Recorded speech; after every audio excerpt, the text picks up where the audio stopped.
பாலியல் வன்புணர்வு அப்படின்ற ஒரு விஷயம் அதிகரிச்சுட்டே இருக்கிறத நம்மளால பார்க்க முடியும். இதற்கெல்லாம் முற்றுப்புள்ளி வைக்கப்படுமா? ஆட்சி மாற்றம் ஏற்பட்டால் மட்டும்தான் இதற்கு முற்றுப்புள்ளி கிடைக்கும் அப்படின்னு மக்கள் மத்தியிலேயே ஒரு நிலை இருக்குது. இது உண்மைதான். காவலர் குடியிருப்புல போனா தப்பிச்சிக்கலான்னு ஓடுறான். காவலர் குடியிருப்பா நீ போலீஸ் ஸ்டேஷனுக்குள்ளே போனா வெட்டுண்ட போலீஸ்காரன் கழுத்தே அர்த்தம் கூட. நாங்கள் அனைத்து குற்றங்களுக்கும் அடிப்படையாக இருப்பதில் போய் பார்த்தீங்கன்னா மது போதை கலாச்சாரம், சட்டம் ஒழுங்கு சீர்கேடு இருந்துட்டு தான் இருக்கும். அப்போ அரசே டாஸ்மார்க்கை விற்றுக்கிட்டு அதுவும் காலையில் வேலைக்கு போகிறவங்க கூட குடிக்கலான்ற மாதிரி காலையில் எல்லா இடத்துலையும் கிடைக்கிற மாதிரி பண்ணுறது. போதையிலோட முக்கியமான உச்சக்கட்ட போதைன்னா அந்த கஞ்சா, மெத்தப்பட்டைன். ஆனால் இந்த இடத்துல முக்கியமாக காவலர்களே நிறைய இடத்துல தவறுகள் செய்யக்கூடியதை பார்க்க முடியுது. காவல்துறையினரே பண்ணுறாங்க அங்கே ஒன்று இங்கே ஒன்று இருக்குது. அது காவல்துறையினருக்கு மனவள பயிற்சி இருக்கணும். பெண்கள் குழந்தைகளை நம்ம எப்படி பார்க்கணும்? நம்ம போலீஸ், நம்ம தான் அவங்களுக்கு காவல். இதெல்லாம் தடுக்கிற வேலையை பண்ணாமல் சட்டம் ஒழுங்கு எப்படி பாதுகாக்க முடியும்?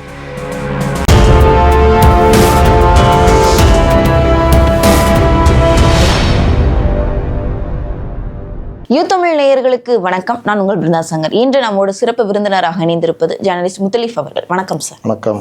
இப்போ நாளுக்கு நாள் பார்த்தீங்க அப்படின்னா சட்ட ஒழுங்கு சீர்கேடு அப்படின்றது அதிகரிச்சுட்டே இருக்கு அப்படின்றத பார்க்க முடியுது. ஒவ்வொரு நாளும் காலையில எழுந்திரிச்சு நம்ம நியூஸ் பேப்பரையோ இல்லை ஊடகங்களையோ பார்க்கும்போது கொலை, கொள்ளை, பாலியல் வன்புணர்வு அப்படின்ற ஒரு விஷயம் அதிகரிச்சுட்டே இருக்கிறத நம்மளால பார்க்க முடியும். இதற்கெல்லாம் முற்றுப்புள்ளி வைக்கப்படுமா? ஆட்சி மாற்றம் ஏற்பட்டால் மட்டும்தான் இதற்கு முற்றுப்புள்ளி கிடைக்கும் அப்படின்னு மக்கள் மத்தியிலேயே ஒரு நிலை இருக்குது. இது உண்மைதான். ஒரு நாடுன்னு இருந்தால் பல பிரச்சனைகள் இருக்கும்னு சொல்கிறோம். சட்டம் ஒழுங்கு சீர்கேடு இருந்துட்டு தான் இருக்கும். ஆனால் அதை கட்டுக்குள் வைத்திருப்பது, அதை தடுப்பது அந்த அரசுடைய கடமை. கட்டுக்குள் வைப்பது, தடுப்பதுனா அந்த அரசை ஆள்கிறவர், காவல்துறையை கையில் வைத்திருப்பவர், அவர் ரொம்ப தெளிவாக இருக்கும். அவர் தெளிவாக இருந்தால் அவர் கீழே இருக்கிற அதிகாரிகள் பயத்தோட வேலை செய்வாங்க. ஒரு அரசு எப்படி இயங்குது? காவல்துறை டிஜிபி தலைமையில் ஒரு டீமு, உளவுத்துறை, இன்டர்னல் செக்யூரிட்டி, வெளியிலேருந்து எல்லைப்புறத்துலேருந்து உள்ள யாரும் ஊடுருவாமல் பார்த்துக்கிறது, உளவுத்துறை அதோடைய தகவலை எடுத்து கொடுக்கும். சட்டம் ஒழுங்கு பிரச்சனையை சட்டம் ஒழுங்கு அதிகாரிகள் பார்த்துக்குவாங்க. அதுக்கு உளவுத்துறை ஹெல்ப் பண்ணும். இது எல்லாத்தையும் தாண்டி இவர்கள் அசட்டையாக இருக்கக்கூடாது, இவர்கள் கரெக்டாக இருக்காங்களான்னு, ஆட்சிக்கு கெட்ட பேர் வந்துடக்கூடாதுன்னு பார்க்குற கடமை முதல்வருக்கு உண்டு. இதில் எங்கேயாவது மிஸ் ஆச்சுன்னா உங்களுக்கு எல்லாம் பெருகிடும். அப்போது ஒரு வீட்டில் பிரச்சனை ஆகிக்கிட்டே இருக்குது. எலி பெருச்சாலிலாம் வீட்டுக்குள்ளே வருது. எல்லாம் இது என்ன பிரச்சனை? எலியை பிடி அடி அப்படின்னா பார்த்தா எலி பெருச்சாலி ஏன் வீட்டுக்குள்ளே வருது? அந்த இடத்துல ஒரு பெரிய சாக்கடை ஓட்டை இருக்குது, அது வழியாக வருது. அப்போ அந்த சாக்கடை ஓட்டையை அழைச்சி அதை பண்ணணும். ஆனால் டெங்கு வருது. ஏன் டெங்கு வருது? நல்ல தண்ணியில் கொசு உற்பத்தி ஆகிற ஏடிஎஸ் கொசு கடித்தா டெங்கு வரும். அப்போ நம்ம வீட்டை சுற்றி நல்ல தண்ணி, மழை நீரோ, இந்த டேங்க்கில் எதுவோ இல்லை ட்ரம்மில் எல்லாம் தண்ணி பிடிச்சி வைக்கிறதோ இல்லை இந்த ஏசியில் வர தண்ணியோ இல்லாமல் பார்த்துக்கணும். இருந்தால் மூடி வைக்கணும். இதுதானே தடுப்பு முறை. இது எல்லாத்தையும் எனக்கு என்னென்னு விட்டுட்டு டெங்கு வந்துடுச்சு, எங்கள் வீட்டில் 2 பேர் செத்துட்டாங்க, இவர் தான் காரணம், அவர் தான் காரணம். நம்ம முதல்ல நம்முடைய இது பண்ணணும். அந்த மாதிரி மூல காரணங்களை கண்டுபிடிப்பதுன்றது ரொம்ப முக்கியம். இங்கே மூல காரணம் என்ன? மது போதை கலாச்சாரம். அனைத்து குற்றங்களுக்கும் அடிப்படையாக இருப்பதில் போய் பார்த்தீங்கன்னா மது போதை கலாச்சாரம். நீங்கள் இருக்கிறீங்க நைட்டு ஒரு 8 மணிக்கு தனியாக ஒரு இடத்துக்கு போகிறீங்கன்னா ஒரு சாதாரண நபர்னா உங்களை ஒரு ஒரு சகோதரியாக, ஒரு சக பெண்மணியாக பார்ப்பார். போதையில் இருக்கிறவங்க தனியாக நீங்கள் இருந்தீங்கன்னா உங்களை பார்க்குற பார்வை, பாலியல் சீண்டலோ மற்ற இதுவோ பண்ணுறதுக்கு இது இருக்கும். அப்போ ஒரு மனிதனுடைய சுய ஒழுக்கத்தை கெடுக்கிறது இதுதான். அப்போ அரசே டாஸ்மார்க்கை விற்றுக்கிட்டு அதுவும் காலையில் வேலைக்கு போகிறவங்க கூட குடிக்கலான்ற மாதிரி காலையில் எல்லா இடத்துலையும் கிடைக்கிற மாதிரி பண்ணுறது. போதையிலோட முக்கியமான உச்சக்கட்ட போதைன்னா அந்த கஞ்சா, மெத்தப்பட்டைன், இந்த சிந்தட்டிக் ட்ரக்ஸ், இது எல்லாமே புழக்கம் அதிகமாகிடுச்சு. இதெல்லாம் தடுக்கிற வேலையை பண்ணாமல் சட்டம் ஒழுங்கு எப்படி பாதுகாக்க முடியும்? இது எல்லாம் தடுத்தா கூட சட்டம் ஒழுங்கு பிரச்சனை இருக்க தான் செய்யும். இது கூடுதல். அப்போது நீங்கள் அந்த மாணவி, கோயம்புத்தூர் மாணவிக்கு 3 பேர் அந்த இது பண்ணுறான்னா நீங்கள் பாருங்கள், அங்கே பார் அடிச்சுன்னு இருக்கிறாங்க. அந்த இடத்துல ஒரு சட்டவிரோத பார் இருக்குது. இவன் குடிச்சிட்டு போய் இந்த வேலையை பண்ணுறான்.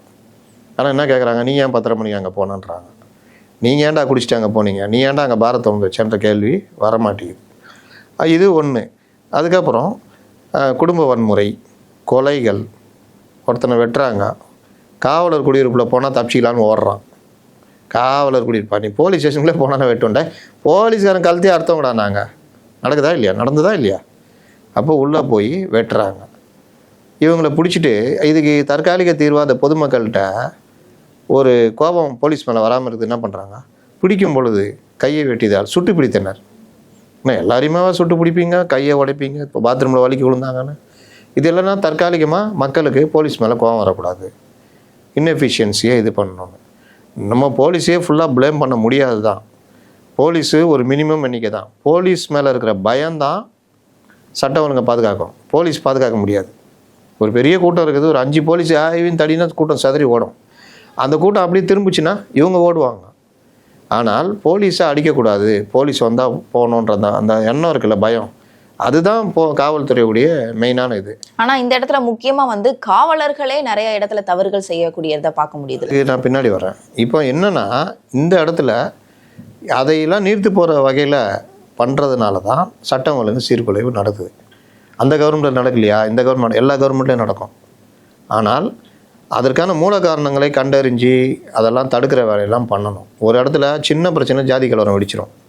அப்போ இந்த இடத்துல இந்த பிரச்சனை இருக்குது, ஜாதி கலவரம் வரத்துக்கு வாய்ப்பு இருக்குது, ஒரு நாய் தான் தூண்டி விட்டுனேக்குது, அந்த நாயை ஏதாவது ஒரு இது பண்ணணும் அப்படின்றது உளவுத்துறைக்கு தெரியும்.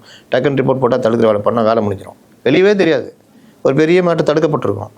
ஆனால் எனக்கு என்னன்னு இவர் வேலையை பார்க்காம இவர் எனக்கு என்னென்னு பார்த்துருந்தா அந்த இடத்துல கலவரம் ஆன பிறகு எவ்வளோ தொல்லை, பொதுமக்கள் பொது சொத்து சேதம், பொதுமக்கள் இது கொலை கூட நடந்திருக்கும். அப்புறம் நீ கைது பண்ணி அவனை கொண்டு போய் சிறையில் அடித்து அந்த இடத்துல பாதுகாப்புக்காக ஒரு 1000 போலீஸ் இறக்கி எவ்வளோ வேலை முதலே தடுத்தா. இது மாதிரி தான் நான் சொல்கிறேன், இந்த டாஸ்மார்க்கோ போதை பழக்கங்களோ இதை குறைக்கிற வேலையை பண்ணுறது, இதை உள்ளே விடாமல் இருக்குது. அதனால தான் நீங்கள் வந்து இப்போ இருக்கிற கவர்மெண்ட்டு மட்டுமே பேசுகிறீங்களே, அந்த கவர்மெண்ட் ஏன் பேச மாட்டேங்கிறீங்கன்னா, அவங்களும் டாஸ்மார்க் விற்றாங்க, 500 குறைக்கிறதுக்கு முயற்சி எடுத்தாங்க. அந்த டைமை 12 to 10 ஆக்குனாங்க. அப்போவும் இருந்துச்சு. அங்கே ஒன்று இங்கே ஒன்றா மறைமுகமாக நைட்டில் விற்றாங்க. இது எல்லாமே இங்கே தலைகீழ ஆகிடுச்சுன்றது தான் விமர்சனம். கண்டிப்பாக. அப்புறம் கஞ்சா, மெத்தபட்டைன், சிந்தட்டிக் ட்ரக்ஸு அதிகமாக புழக்கம் இந்த 5 ஆண்டுகளில் பெருகிடுச்சு. அப்போ அவன் யூஸ் பண்ணுறவன் என்ன பண்ணுவான், சாதாரண இளைஞனே இதுக்கு பழக்கமாயிட்டான். முதல்ல அவன் வேலையை விட்டுருவான், படிப்பை படிக்க மாட்டான். செகண்டாக அதை தேடி அலைவான், அதுக்கு காசு வேணும், வீட்டில் திருடுவான். வீட்டில் கொஞ்சம் காட்டத்தில் இது பண்ணாங்கன்னா வெளியே திருட ஆரம்பிப்பான். வெளியே திருடினா மாட்டிக்குவான், மாட்டிக்கிட்டால் ஜெயிலுக்கு போவான். அங்கே 10 பேர் இதே மாதிரி இருக்கிறவங்களோட நட்பு கிடைக்கும்.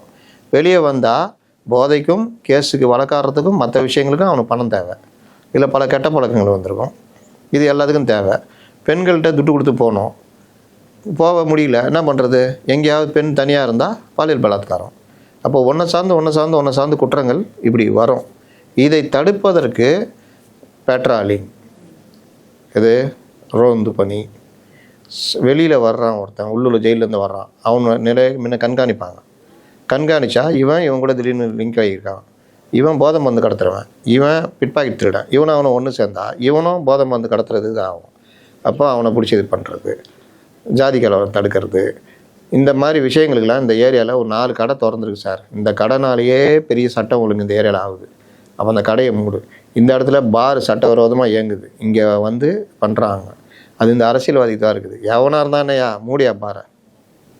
இந்த அரசியல்வாதி பின்புலம் இந்த இவன் வந்து கஞ்சா கடத்தி ஃபுல்லாக ஸ்கூல் காலேஜ் ஸ்டூடெண்ட்டை கெடுக்கிறான். இது பண்ணு சார். இந்த காலேஜுடைய அந்த ஹாஸ்டலே ஹப்பாக இருக்குது சார். அவர்களை எல்லாரையுமே செல்லராக மாற்றிட்டாங்க. இந்த இது பண்ணணும், அது தடுக்கணும். இந்த மாதிரி ஒவ்வொரு விஷயத்துலையும் கண்டறிஞ்சு இது பண்ணுறதெல்லாம். ஆனால் இங்கே போலீஸுடைய உழைப்பு எப்படி வீணாக்கப்படுது, பந்தோபஸ்து இந்த மாதிரி விஷயங்களில்.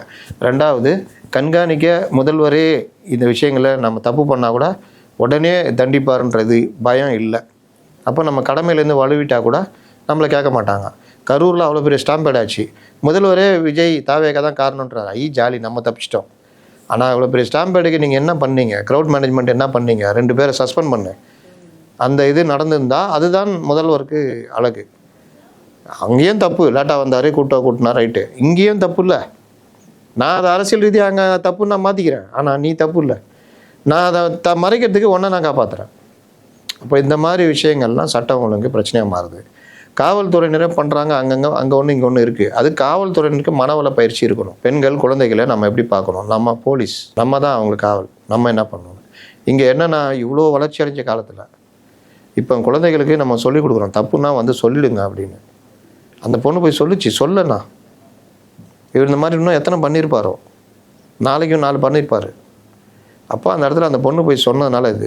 ஒருத்தன் டிஎஸ்பி பையன் திண்டுக்கல் தங்கப்பாண்டி, அவன் எவ்வளோ பேர் பண்ணியிருக்கான். நான் என்ன சொல்கிறேன், பெண்களுக்கும் விழிப்புணர்வை அரசும் மற்றவர்களும் கொடுக்கணும். நம்ம செய்கிற செயல் யாரும் கவனிக்கலன்னு நினச்சிட்டா அதெல்லாம் கிடையாது. அந்த வேலை நம்மளை சிக்கலில் தான் மாட்டிவிடும். இந்த ஆப்பு இது மூலிமா புது ஒரு ஆண் நண்பர் ஒருத்தட்ட பழகுறோன்னா அவன் எப்படி நம்பகத்தன்மையாக இருப்பான். அவன் கார் வச்சுருக்கான், பெரிய அதிகாரி பையனா, அவன் நல்லவனாக இருப்பான்னு நீங்கள் எப்படி தீர்மானிப்பீங்க? நீங்களே வெளியூர்லேருந்து ஹாஸ்டலில் தங்கியிருக்கீங்க. இவர்கள் எதை முதல்ல கையில் எடுப்பாங்கன்னா, இவர்களுக்கு பேக்ரவுண்டு என்னன்னு பார்ப்பான். அடித்தா யார்கிட்ட போய் சொல்ல மாட்டான். இவனுக்கு யாரும் இல்லை, ஒரு எளிய குடும்பத்தை சேர்ந்தவனா அந்த வேலையெல்லாம் பண்ணுவாங்க. 90,000 ரூபா ட்ரான்ஸ்ஃபர் பண்ணுறான்னா இவன் போய் சொன்னால் மாட்டிக்குவோன்னு தெரிஞ்சே ட்ரான்ஸ்ஃபர் பண்ணுறான். அப்போ சொல்ல மாட்டான்ற எண்ணம். இப்போ மாட்டிக்கிட்டான். இது மாதிரி ஆப்புகள் பழகிறது, இந்த இது இன்ஸ்டாவில் பழகிறது, இது எல்லாமே பழக்கம் வச்சுக்கோங்க. அதை தாண்டி நம்ம புத்தி யூஸ் பண்ணணும். யாரையும் நம்பக்கூடாது, எளிதில் இது பண்ணணும். காதலோ இதுவோ அதுக்குன்னு குறிப்பிட்ட வரைமுறை மற்ற விஷயங்கள் இருக்குது. அதையெல்லாம் கடந்து போகும் பொழுது தான் வாழ்க்கையில் எல்லாமே ஜாலியாக இருக்கும். நம்மளை யாரும் கவனிக்கலன்றப்போ 1000 தப்பு பண்ண சொல்லும். ஆனால் நம்மளுக்கு சிக்கலில் கொண்டு வந்து விடும். இது எல்லா இடத்துலையும் போலீஸ் வர முடியுமா? அதுதான். அப்போ அங்கேயும் அந்த பிரச்சனையும் இருக்குது. இது எல்லாம் சேர்ந்து தான் நம்ம சமூகம். கண்டிப்பாக சட்ட ஒழுங்கு சீர்கேடு குறித்து பல்வேறு விவரங்கள் எங்களோட பகிர்ந்தமைக்கு நன்றி சார்.